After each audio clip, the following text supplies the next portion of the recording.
Good morning. I'd like to invite you today into a story. It's a story that is part of our own story, or we are a part of it. It's the story of the creation. And the creation story is our first lesson for today. So during this video, I will be reading that, and you will see a bunch of photographs that I've taken at different times. And so I want you to consider those things. I've always wanted to do this with photographs and the creation story. So now is the time. Now we have the technology, and today you get a video of me, so it's a perfect opportunity to do this. I also want this creation story today to be kind of a reboot of sorts. It's been a rough year so far. All of us will acknowledge that it's been a rough year. It's been a rough year with COVID-19. It's been a rough year with protests and riots and all kinds of unrest going on in our country and around the world. And I want you to think about that word unrest. No rest, or restless, or agitated. All those things talk about unrest. And I think the creation story really begins with God in a state of unrest. So sit back, relax, and listen to the story of the creation. In the beginning, when God created the heavens and the earth was a formless void, and darkness covered the face of the deep, while a wind from God swept over the face of the waters. Then God said, "Let there be light," and there was light.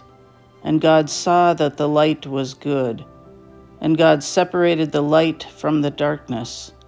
God called the light day, and the darkness he called night. And there was evening, and there was morning, the first day.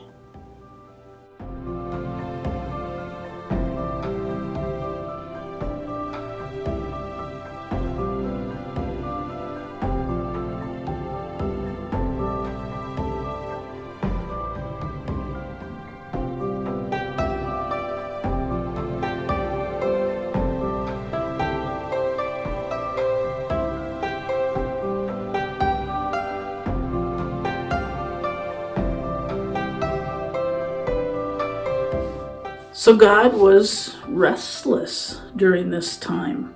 God wanted fellowship. He needed fellowship. He needed a place to put humans, to put animals, to put all of the things that he was ready to create. But what came first? Light. Light came first. Day, night, a rhythm for the living beings that God was already planning in his very heart.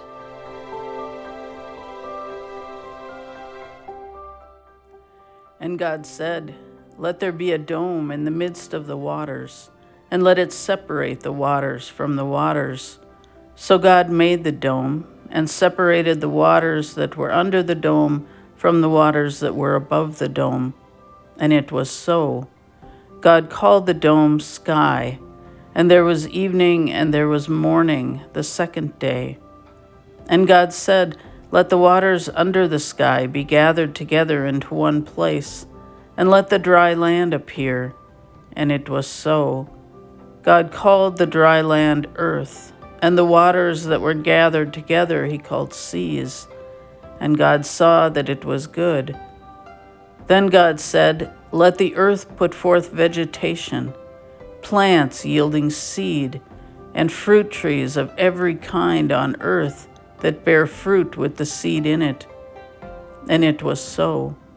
The earth brought forth vegetation, plants yielding seed of every kind, and trees of every kind bearing fruit with the seed in it. And God saw that it was good. And there was evening and there was morning, the third day.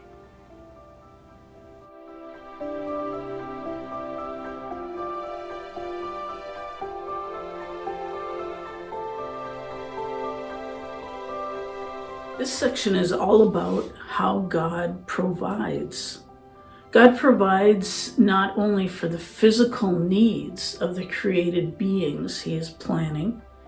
Even before humans were humans, God provided fruit and grains and trees for shade and all of the things that humans could possibly need physically. But not only that, God also provides for their emotional and their spiritual and all of those needs, all the beauty, the flowers, all of the things that these humans would need once God creates them. So again, God is thinking ahead, planning for his creation.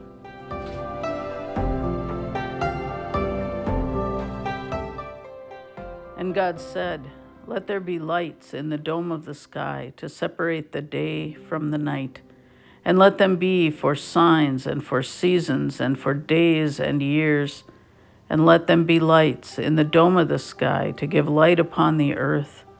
And it was so. God made the two great lights, the greater light to rule the day, and the lesser light to rule the night, and the stars. God set them in the dome of the sky to give light upon the earth, and to rule over the day and over the night, and to separate the light from the darkness. And God saw that it was good. And there was evening, and there was morning, the fourth day.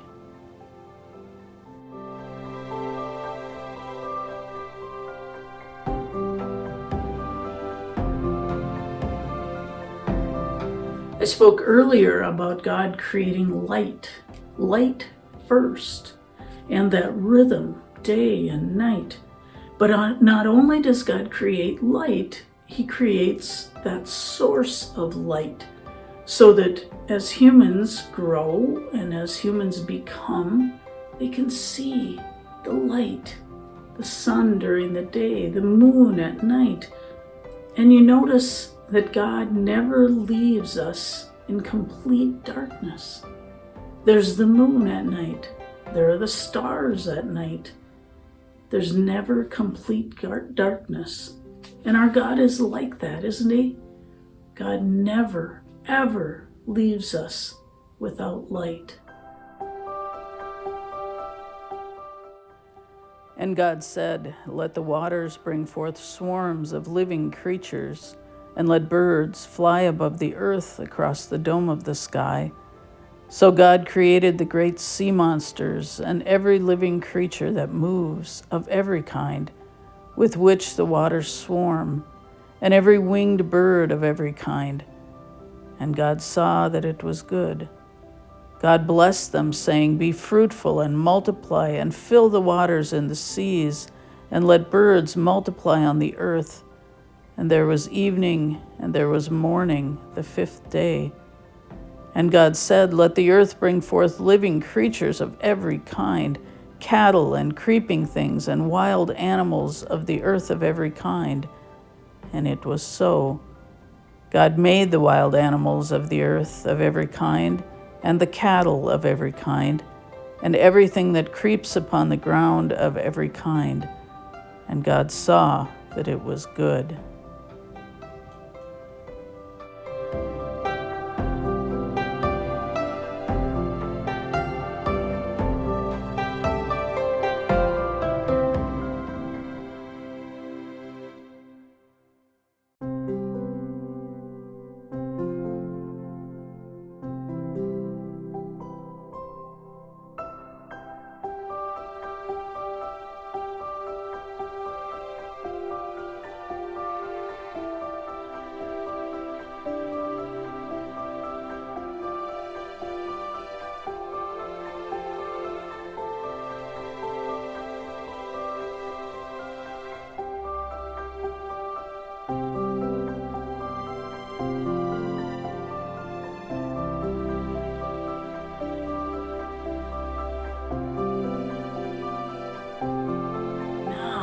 Now God has created animals, all kinds of animals, birds and bees and all kinds of crawling things and swimming things, and oh, it's unbelievable. Imagine the creativity to create everything from a turtle to, say, a dragonfly to, a grizzly bear. All of these animals that came from the mind and the heart of God. God knew what we needed on this earth. He created animals to balance the ecosystem, animals for companionship. And I truly, truly believe that God created animals to be teachers for the humans he had yet to create. All of these many animals, all of this creativity with 4 legs and with wings and all kinds of things. Those animals are just amazing.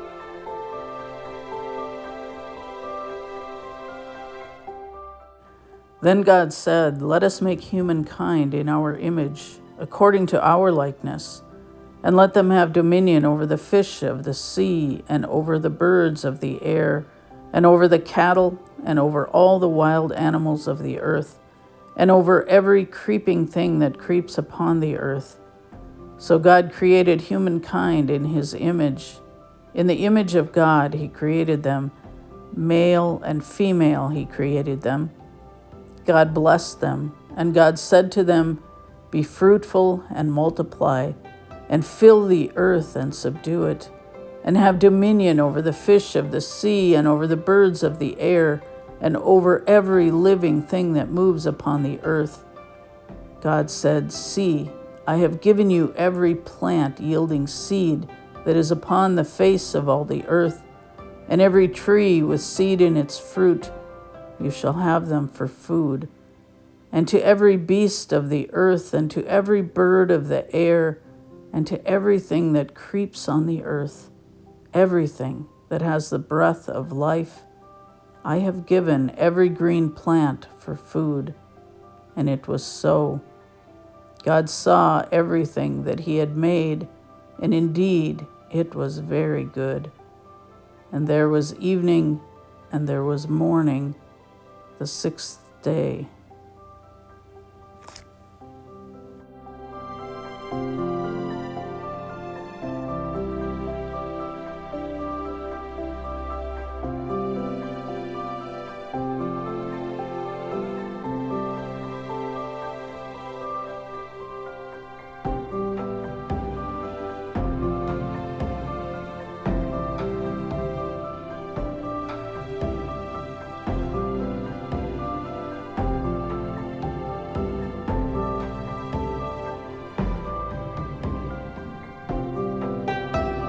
And so now God has created humankind in his own image, humankind, male and female. As you watched the photos go by, you saw babies and kids and adults and all different shapes and sizes and colors. It's again an amazing thing for God to be so creative.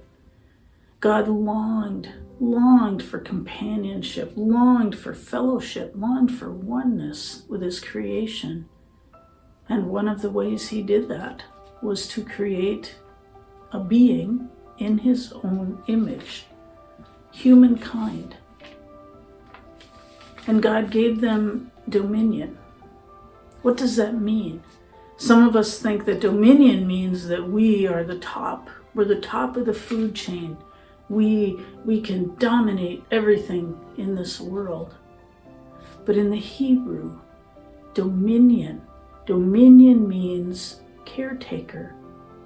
God made us the caretakers of this creation, not to have dominion over it, not to subdue it, like it even says the word subdue. That also in the Hebrew means care for. So we are given the task, the privilege, the honor of caring for this creation.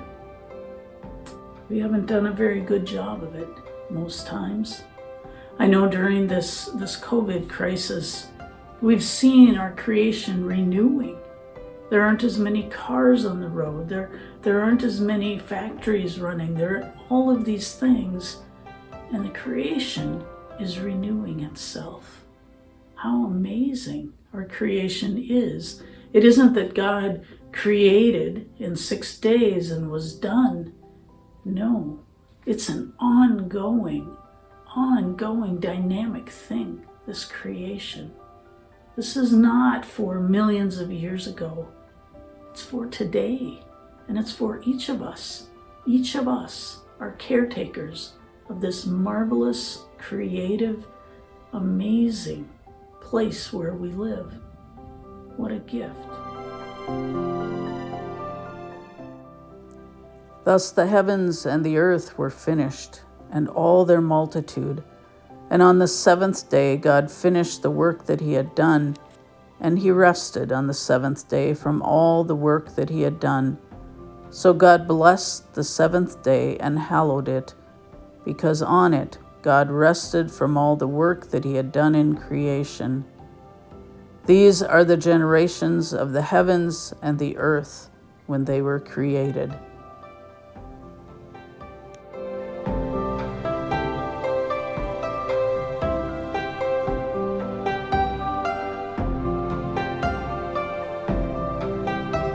And on the seventh day, God finished everything and rested from his labors. Do we rest? Do we truly rest? What was the word that we started this sermon with? What was the word? Do you remember? It was unrest. Unrest, restlessness, agitation. Now we end with the word rest. God rested.